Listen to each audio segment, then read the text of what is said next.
ପରୀକ୍ଷା ଏଜୁକେସନକୁ ସ୍ୱାଗତ ଜଣାଉଛି। ତ କାଲି ତୁମର ଶେଷ ବହୁମୁଖୀ ପରୀକ୍ଷା ଗଣିତ 100% ପ୍ରଶ୍ନ ପତ୍ର 252ରେ ଶତକ ସ୍ଥାନ ମାନେ 2ର ମୂଲ୍ୟ ବୋଲ। 2ର ମୂଲ୍ୟ 200। ଶିକ୍ଷକ ଶିକ୍ଷୟିତ୍ରୀ ପ୍ରସ୍ତୁତ କରୁଥିବା ଯେକୌଣସି 3 ଅଙ୍କ ବିଶିଷ୍ଟ କାର୍ଡ଼ ଦେଖାଇ 100 ଅଧିକ କରିବାକୁ ପଚାରିବେ। କାର୍ଡ଼ ଦେଖିଲା ଆପଣଙ୍କର 225, ତୁମେ 100 ମିଶାଇ ଦେବ 325। କ୍ୟାଲେଣ୍ଡର ଦେଖାଇ ପ୍ରଥମ ସୋମବାର କେତେ ତାରିଖ ପଡ଼ିଛି କ୍ୟାଲେଣ୍ଡର ଦେଖିଦେବ। ଏ ମାସର ପ୍ରଥମ ସୋମବାର କେବେ ପଡ଼ିଛି ତାରିଖ କହିଦେବ। ଶିକ୍ଷକ ଶିକ୍ଷୟିତ୍ରୀ 4, 5, 6, 7, 8ର 2 ଗୁଣ 3 ଗୁଣ 4 ଗୁଣ ପଚାରିବେ। ବହୁତ ଇଜି ପଡ଼ିଛି। ତୁମର 4ର 5 ଗୁଣ 6 ଗୁଣ ଯାହା କହିବ। 4ର 5 ଗୁଣ 20 ହେବ, 5ର 5 25 ହେବ। ସଂଖ୍ୟା କାର୍ଡ଼ଟି ଦେଖି ଶିକ୍ଷୟିତ୍ରୀ ପଢ଼ିବାକୁ କହିବେ। ସଂଖ୍ୟା ଯାହା କାର୍ଡ଼ ଥିବ ତ ପଢ଼ିଦେବ। ଠିକ୍ ଅଛି।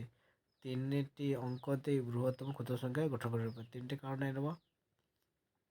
କେମିତି କାର୍ଡ଼ ନେବ? 3ଟି କାର୍ଡ଼ ଦେବେ।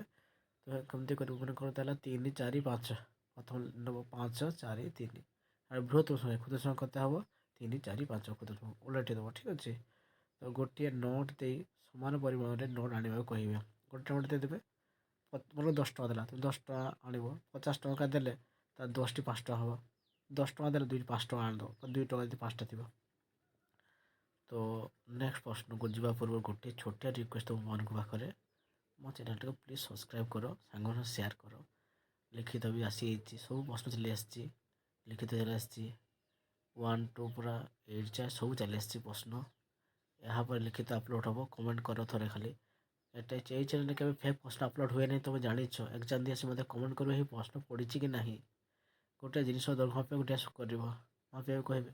ପେନସିଲଟାକୁ ମାପିଦେବ, ପେନ୍ଟିକୁ ଚୋକଟିକୁ ସ୍କେଲ୍ ଧରିବ ମାପିବ। ପେନସିଲ ମନେକର ହେଲା ତୁମର 15 ସେମି 15 ସେମି କହିଦେବ।